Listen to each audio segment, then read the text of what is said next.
Hello friends, welcome to Ramlakshya academy.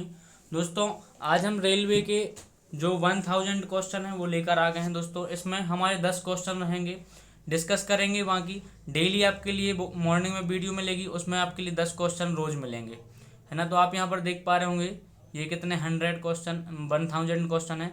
हम video में discuss करेंगे, डेली 10 क्वेश्चन लेकर आएंगे जो आपके सामान्य अध्ययन से रहेंगे। उसमें आपके लिए जीके रहेगा, जीएस रहेगा, और हम उससे रिलेटेड जितने भी बन सकते हैं, जितना भी उससे क्वेश्चन अराइज हो सकते हैं, वो सभी इसमें डिस्कस करेंगे। तो दोस्तों, ये क्लास 1 है हमारी, आप यहाँ देख पा रहे होंगे।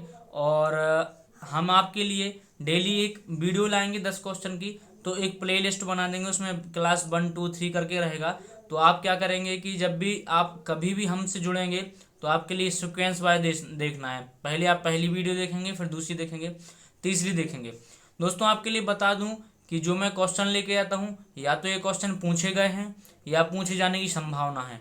तो आपके लिए क्वेश्चन ये जो इम्पोर्टेंट हैं वही मैं लेकर आता हूं। और दोस्तों, अगर दोनों में से कुछ भी ना हो तो ये तो रहेगा कि आप क्वेश्चन देखकर आप पैटर्न तो समझ जाएंगे कैसे क्वेश्चन अराइज हो सकते हैं। तो आपके लिए मैं स्टेप बाय स्टेप एग्जाम की ओर लेकर चलूंगा, आपके लिए बताऊंगा कैसे क्वेश्चन आते हैं, कैसे अराइज हो सकते हैं। और आप यकीन मानिए, आप इस वीडियो को 2 या 3 बार देखेंगे तो आपके लिए पूरा याद हो जाएगा।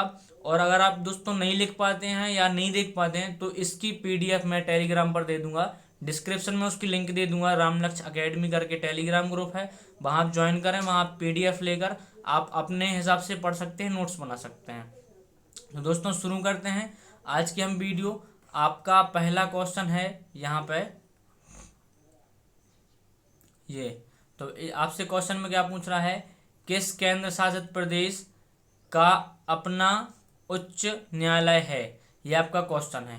तो दोस्तों, आपके सामने जो 4 ऑप्शन दिए हैं, ये चारों दोस्तों केंद्र शासित प्रदेश हैं। आपके लिए बताना है इसमें से राइट आंसर क्या होगा। तो दोस्तों, आपका राइट आंसर हो जाएगा ऑप्शन नंबर डी, दिल्ली। तो दिल्ली का दोस्तों अपना उच्च न्यायालय है, ये आपका राइट आंसर हो जाएगा ऑप्शन नंबर डी। ठीक है, तो चलिए अब यहाँ पर ऑप्शन नंबर डी आपका राइट आंसर हो जाएगा। अब देखो, हम इससे रिलेटेड क्या क्या आपके लिए बातें बताते हैं, वो आपके लिए ध्यान से सुनना है। तो चलिए आगे बढ़ते हैं। यहाँ आपको हम बताएं, ये देखिए, ये आपके लिए वेरी वेरी इंपॉर्टेंट रहे क्वेश्चन के साथ साथ, ये तो पढ़ना ही है। देखो, दिल्ली एकमात्र केंद्र शासित प्रदेश है जिसका अपना उच्च न्यायालय है। और दोस्तों, इस उच्च न्यायालय की स्थापना कब हुई थी? 31 अक्टूबर 1966 को हुई थी। तो ये आपके लिए याद रखना है। अब दोस्तों, देखते हैं कि जो दिल्ली के पास तो अपना उच्च न्यायालय है, लेकिन जो बाकी केंद्र शासित प्रदेश हैं वो क्या करते हैं? क्या उनके पास कोई उच्च न्यायालय नहीं है, या उनके यहाँ जो न्याय व्यवस्था है वो कुछ नहीं है? तो ये भी जानेंगे दोस्तों। क्या है कि जो और अदर हमारी जो यूनियन टेरिटरीज हैं, वो अन्य जो प्रदेश हैं उनके अंतर्गत जो उच्च न्यायालय है वहां पर उनका काम होता है। तो यहाँ पर जो केंद्र शासित प्रदेश दिए गए हैं और यहाँ पर उच्च न्यायालय दिया गया है। दोस्तों, अंडमान निकोबार जो द्वीप समूह है ये कलकत्ता उच्च न्यायालय के अंतर्गत आता है।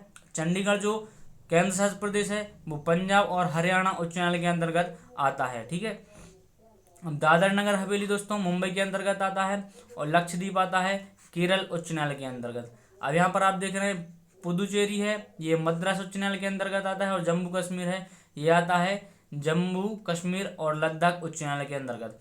तो दोस्तों, ये आपके लिए याद रखना है, ये वेरी वेरी इंपॉर्टेंट है, ये आपके लिए नोट करते जाना है। चलिए, अब हमारा दूसरा क्वेश्चन है, इसमें क्या पूछ रहा है, काई काई और लाइकेन ये किस प्रकार के वन में पाए जाते हैं? तो दोस्तों, आपके ऑप्शन नंबर है शीतोष्ण वन, या शंकुधारी वन, या टुंड्रा वन, या उष्णकटिबंधीय वन। तो दोस्तों, option number C right answer हो जाएगा। ये टुंड्रा वन में पाए जाते हैं। कहाँ पाए जाते हैं? टुंड्रा वन में पाए जाते हैं। क्या? काई और लाइकेन टुंड्रा वन में पाए जाते हैं। अब हम आप यहाँ पर आपके लिए बताएंगे टुंड्रा वन क्या होते हैं और ये कहाँ पाए जाते हैं।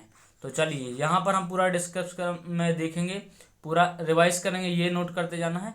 तो देखो, यहाँ क्या लिखा है, टुंड्रा वन में काई और लाइकेन पाए जाते हैं। ठीक है, अब टुंड्रा वन दुनिया का दोस्तों सबसे ठंडा क्षेत्र है, जैसे आर्कटिक और अंटार्कटिक में पाए जाते हैं। ठीक है, चलिए अब आर्कटिक और अंटार्कटिक क्या है तो देखो समझाते हैं। जैसे ये हमारी पृथ्वी है, ठीक है, तो ये जो हमारा उत्तरी गोलार्ध रहता है और ये दक्षिणी गोलार्ध रहता है। दोस्तों इनके लिए आर्कटिक और अंटार्कटिक बोलते हैं। ठीक है, तो याद रखना ये दोस्तों दोनों जगह ठंडे प्रदेश रहते हैं, ठंडा क्षेत्र है, दोनों जगह बर्फ जमी रहती है, तो यहाँ पर ये पाए जाते हैं। अब टुंड्रा वनस्पति का दोस्तों खासियत क्या है, बौनी झाड़ियों, सेज, घास और काई और लाइकेन से बनी होती हैं। अब टुंड्रा जलवायु आमतौर पर कोपेन जलवायु वर्गीकरण ईटी में फिट बैठती है। अब भारत में अगर पूछे टुंड्रा वन कहाँ पाए जाते दोस्तों, हिमालय में पाए जाते हैं टुंड्रा वन भारत में। ठीक है, तो याद रखना। चलिए आगे बढ़ते हैं, नेक्स्ट क्वेश्चन है हमारा दोस्तों, ये नोट करते जाना, वेरी वेरी इंपॉर्टेंट क्वेश्चन लेकर आया हूँ। हमारा 3rd नंबर का क्वेश्चन है, हर्षवर्धन का दरबारी कवि कौन था। तो दोस्तों हर्षवर्धन एक शासक थे, इनका दरबारी कवि कौन था, बाणभट्ट था। Option number D right answer हो जाएगा, कौन था, Banabhatta, option number D right answer. अब हम यहाँ जानते हैं बाणभट्ट के बारे में, और अन्य जो शासक रहे हैं उनके दरबारी कवि कौन रहे हैं, हम वो भी यहाँ पर डिस्कस करेंगे। तो यहाँ पर आपके लिए पूरी लिस्ट लेकर आ गए हम। तो सबसे पहले तो हम देखेंगे, यहाँ पर देखेंगे बाणभट्ट राजा हर्षवर्धन के दरबारी कवि थे, ये तो क्वेश्चन ऊपर हमारा क्लियर हो गया।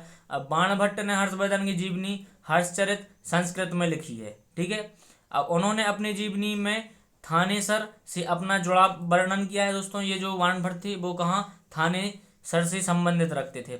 अब उन्होंने अपने सबसे प्रसिद्ध उपन्यासकारों में से एक लिखा है जिसे कादम्बरी कहा जाता है। इसमें हर्ष और कादम्बरी की जीवनी का इसमें दोस्तों नाम मिलता है। ठीक है, अब यहाँ हम देखते हैं नीचे चल के, अब आपकी लिस्ट बना दी है। ठीक है, अब इसमें हमारा क्या डिस्कस होगा, जो हमारे कवि रहे हैं, प्रमुख जो कवि रहे हैं और उनके जो किसके संरक्षण में शासक रहे हैं वो भी हम बात करेंगे।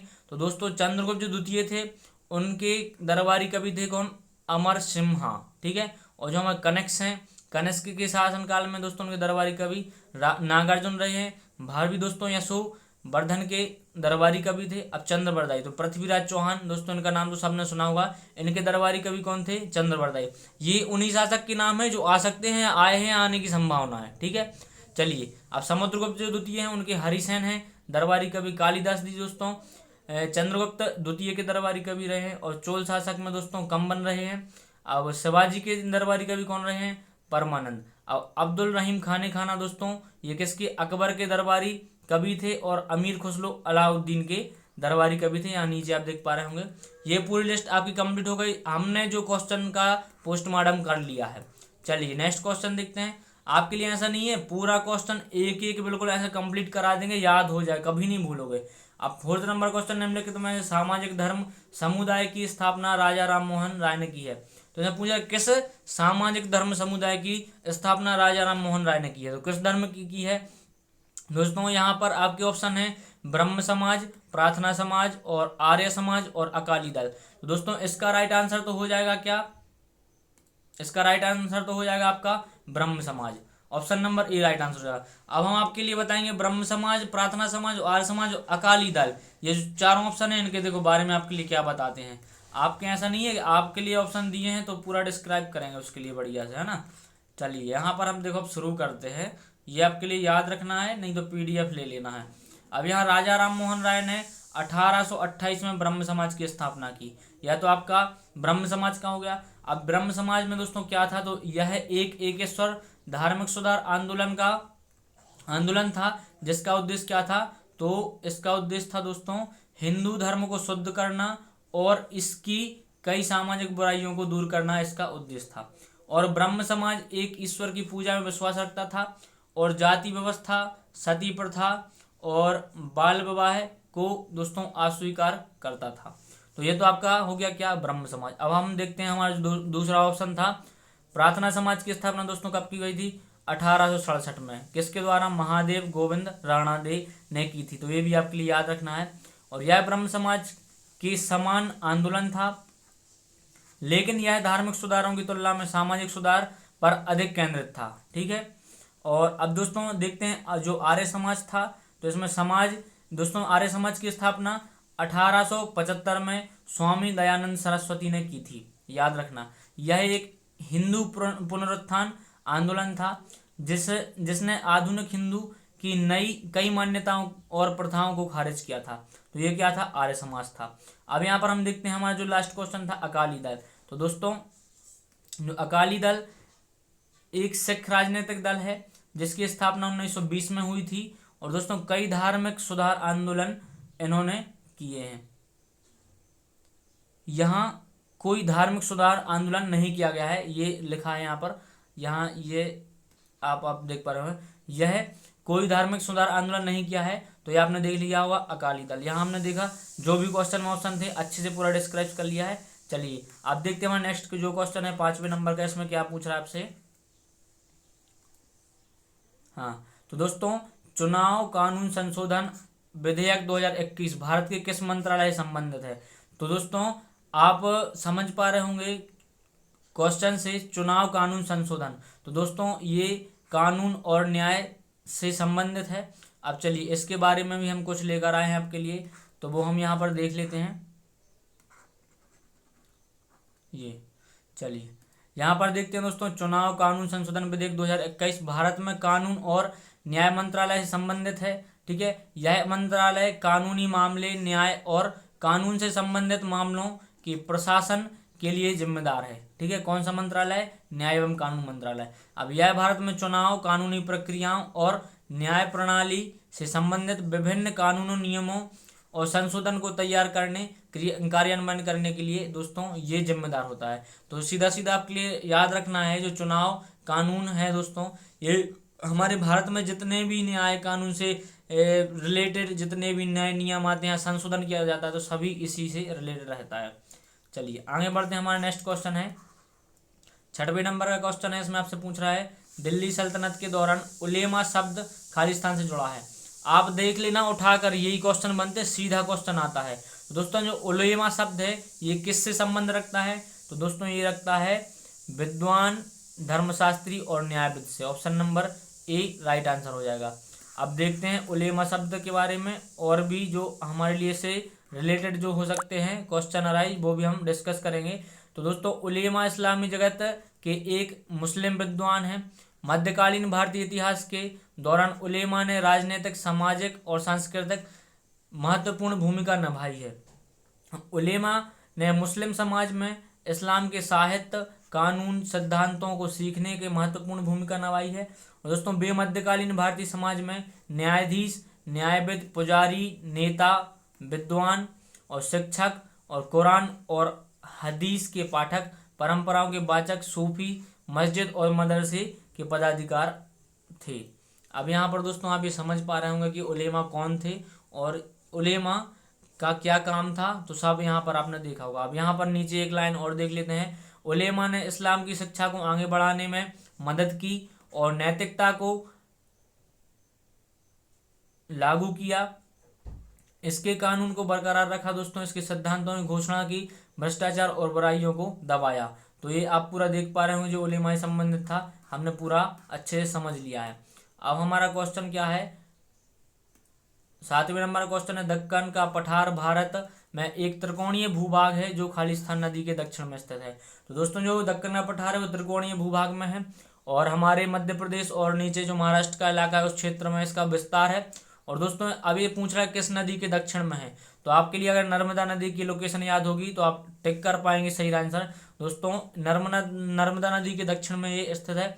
अब यहाँ पर नर्मदा नदी का जो मैप है ये भी आप सबसे पहले तो आपको ये याद रखना, नर्मदा नदी की लंबाई कितनी है, 1213 किलोमीटर है। आप यहाँ पर देख पा रहे होंगे ये अमरकंटक से इसका उद्गम होता है नर्मदा नदी का, और ये मध्य प्रदेश की जीवन रेखा भी कहा जाता है। अब आप यहाँ पर देख पा रहे होंगे बरगी बांध है यहाँ पर, ये जो जबलपुर में बना है। फिर उसके बाद आप यहाँ देख पा रहे हो इंदिरा सागर परियोजना इस पर है, ये खंडवा। आप ये पूरा रोक के यहाँ पर वीडियो पढ़ लेना, क्योंकि अब मैं पढ़ाऊंगा तो आपके लिए टाइम फिर ज़्यादा लग जाएगा। फिर आप यहाँ पर ओमकारेश्वर परियोजना देख पा रहे होंगे। फिर इसके बाद ये जाकर यहाँ पर खंबात की खाड़ी में जाकर गिर जाती है, तो यहाँ से पूरी जाती है और खंबात की खाड़ी में गिरती है, ये नर्मदा नदी हो गया। अब हमारा जो क्वेश्चन था उसके बारे में हम पूरा देखेंगे। जो दक्कन का पठार था उसके बारे में आपके लिए बताएंगे। तो दोस्तों दक्कन का पठार भारत का एक बड़ा त्रिकोणीय स्थलखंड है जो दक्षिण भारत में स्थित है। यह नर्मदा नदी के दक्षिण में स्थित है और जिसे पठार की उत्तरी सीमा भी माना जाता है। तो ये भी आपके लिए याद रखना है। इसका विस्तार अगर पूछे दोस्तों तो महाराष्ट्र, कर्नाटक और आंध्र प्रदेश और तमिलनाडु के कुछ हिस्सों में है, तो आपके लिए विस्तार भी याद रखना है। अब दक्कन का पठार दोस्तों लगभग 19 लाख वर्ग किलोमीटर क्षेत्र में फैला हुआ है। ठीक है, याद रखना है। अब दोस्तों यह क्षेत्र गोदावरी, कृष्णा और कावेरी जैसी महत्वपूर्ण नदियां का घर भी है, जो सिंचाई और पेयजल के लिए स्रोत प्रदान करता है। तो आपने देखा हुआ, ये भी हमारा पूरा कंप्लीट हो गया। अब हमारा जो नेक्स्ट क्वेश्चन है 8वें नंबर का, बस थोड़ा समय और लेंगे भाई, कंप्लीट हो जाएगी वीडियो। अब यहाँ पर प्रार्थना समाज के संस्थापक कौन है दोस्तों? तो ये कौन है? Atmaram Pandurang. Option number A right answer हो जाएगा। अब देखते हैं हम इसका भी डिस्क्रिप्शन में पढ़ेंगे क्या दिया गया है।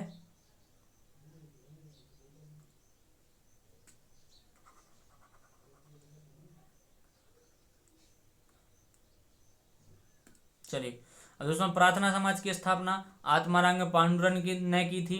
दोस्तों विद्वान और सुधारक महादेव रानडे के इसमें शामिल होने के बाद दोस्तों इस आंदोलन को गति और लोकप्रियता मिली। ठीक है, अब यह समाज बंगाल के ब्रह्म समाज से इस मायने से भिन्न था कि यह उतना कट्टरपंथी नहीं था और सुधारवादी कार्यक्रमों के प्रति सतर्क रुख अपनाता था। इसी वजह से दोस्तों इसे जनता के द्वारा बेहतर स्वागत किया गया, अपनाया गया। तो ये आपके लिए याद रखना है। ये भी हमने पूरा डिस्कस देख लिया है। चलिए, हमारे 9th नंबर का क्वेश्चन है। इसमें आपसे क्या पूछ रहे हैं आप, ये आपके लिए देखना है। निम्नलिखित में से कौन सा विटामिन हमारी त्वचा और आंखों को स्वस्थ रखने में मदद करता है? तो दोस्तों विटामिन ए है। Option number D right answer हो जाएगा। अब यहाँ पर हम देखते हैं कि कौन से विटामिन हमारे शरीर में क्या काम करते हैं और क्या हमारे लिए कौन सा विटामिन सही रहता है। दोस्तों हमने यहाँ पर विटामिन ए की बात की है, तो वसा में घुलनशील विटामिन है जो अच्छी दृष्टि, त्वचा के स्वास्थ्य और दोस्तों प्रतिरक्षा कार्य के लिए आवश्यक है। यह दोस्तों किस में पाया जाता है? तो गाजर, शकरकंद, पालक और खरबूजा सहित कई खाद्य पदार्थों में यह विटामिन ए पाया जाता है। तो ये आपके लिए खाना चाहिए अगर विटामिन ए चाहिए तो। अब दोस्तों यहाँ पे देखते हैं रेडोप्सिन का उत्पादन एक प्रोटीन है, जो रेडोप्सिन है एक प्रोटीन है, इसका उत्पादन इसी से होता है जो हमारे दोस्तों विटामिन ए में पाया जाता है। और इसका काम क्या होता है? तो हमें कम रोशनी में देखने में ये मदद करता है। चलिए यहाँ विटामिन ए की कमी से दोस्तों रतौंधी होती है और शुष्क आंखें और त्वचा संबंधी समस्याएं होती हैं। ये कैसे होता है? विटामिन ए की कमी से। अब देखते हैं हमारे जो और अतिरिक्त हमारे जो ऑप्शन थे उसको भी डिस्क्रिप्शन में देखते हैं। तो विटामिन सी दोस्तों क्या करता है? प्रतिरक्षा कार्य और घाव भरने में सहायक होता है। क्या होता है? Vitamin C. ठीक है, विटामिन बी क्या करता है दोस्तों? विटामिन बी का एक समूह है अलग से, ऊर्जा उत्पादन और तंत्रिका कार्य के लिए महत्वपूर्ण है। तो दोस्तों विटामिन सी बी आप देख पा रहे हो यहाँ पर लास्ट हमारा एक लाइन और है।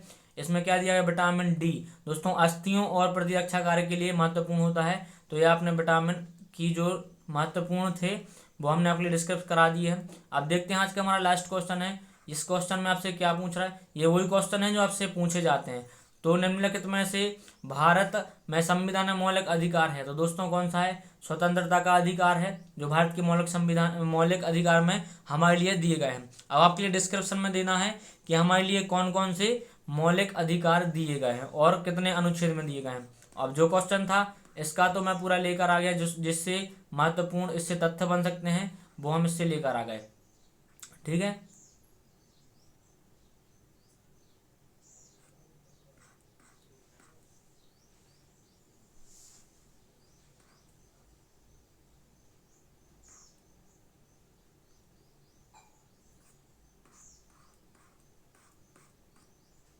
ये हमारा लास्ट है। यहाँ पर हम चलिए दोस्तों थोड़ी टेक्निकल प्रॉब्लम थी तो सही हो गई है। चलिए सॉरी डिस्टर्ब के लिए। तो यहाँ पर आप देख पा रहे होंगे स्वतंत्रता का अधिकार भारत के नागरिकों के लिए स्वतंत्रता की गारंटी देता है। ये संविधान भारतीय संविधान के अनुच्छेद 19, 20, 21 ए और 22 में निहित है।